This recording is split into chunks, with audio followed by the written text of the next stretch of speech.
કમોસમી વરસાદથી થયેલા નુકસાન પર રાજનીતિ ભરપૂર થઈ રહી છે। સહાય પેકેજ મુદ્દે કિસાન સંઘ, આમ આદમી પાર્ટી અને કોંગ્રેસની અલગ અલગ માંગ છે।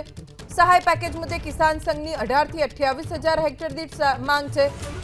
ગોપાલ ઇટાલિયાએ હેક્ટર દીઠ 50,000ની સહાયની માંગ કરી। 50,000ની સહાય ચૂકવે તો ચાલીને સરકારનો આભાર માનવા ઇટાલિયા જશે તેવો દાવો કર્યો। કોંગ્રેસના પરેશ ધાનાણીએ આટલી સહાયમાં કંઈ ન થવાનો દાવો કર્યો। કોંગ્રેસના ધાનાણીનો ખેડૂતોને વીઘા દીઠ 52,000નો ખર્ચનો દાવો। કોંગ્રેસે વીઘા દીઠ 50,000થી વધુની સહાય ચૂકવવા કરી માંગ। ખેડૂતોને કેટલી સહાય મળશે એ સરકાર જાહેર કરશે, પછી જ ખબર પડશે, પણ રાજનીતિ આ મામલે ભરપૂર થઈ રહી છે। કમોસમી વરસાદના કારણે ખેડૂતોને જે નુકસાન થયું છે તેમાં સહાય મળે તેવી માંગ સાથે કિસાન સંઘ, આમ આદમી પાર્ટી અને કોંગ્રેસ ત્રણેય રજૂઆત કરી। સહાય પેકેજ મુદ્દે કિસાન સંઘનું કહેવું છે કે 18 થી 28,000 હેક્ટર દીઠ સહાય મળે। ગોપાલ ઇટાલિયા, આમ આદમી પાર્ટીના ધારાસભ્ય, જેમણે કહ્યું હેક્ટર દીઠ 50,000ની સહાય મળવી જોઈએ ખેડૂતોને। તેમણે ત્યાં સુધી કહ્યું કે જો સરકાર 50,000ની સહાય ચૂકવે છે તો તેઓ ચાલીને સરકારનો આભાર માનશે। કોંગ્રેસના પરેશ ધાનાણીએ કહ્યું કે આટલી સહાયમાં કંઈ ન થાય।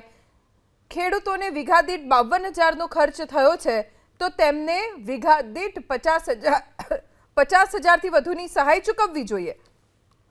જોકે હજી સુધી સરકારે સહાયને લઈને કોઈ જાહેરાત નથી કરી। ટૂંક જ સમયમાં સરકાર તરફથી સહાયની જાહેરાત થઈ જશે, પણ એ પૂર્વે સહાયને લઈને રાજકારણ ભરપૂર થઈ રહ્યું છે।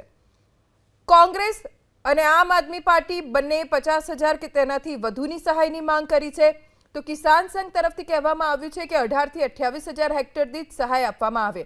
ખેડૂતોને નુકસાન થયું છે, ખેડૂતો સહાયને પાત્ર છે એ નક્કી છે। તો સહાય પેકેજને લઈને કિસાન સંઘ, આમ આદમી પાર્ટી અને કોંગ્રેસ ત્રણેય સરકાર પાસે માંગ તો કરી રહ્યા છે, પણ ત્રણેયની માંગ અલગ અલગ છે। કિસાન સંઘ 18 થી 28,000, આમ આદમી પાર્ટીના ધારાસભ્ય ગોપાલ ઇટાલિયા 50,000, તો પરેશ ધાનાણી એનાથી પણ વધારે સહાયની માંગ ખેડૂતો માટે કરી રહ્યા છે।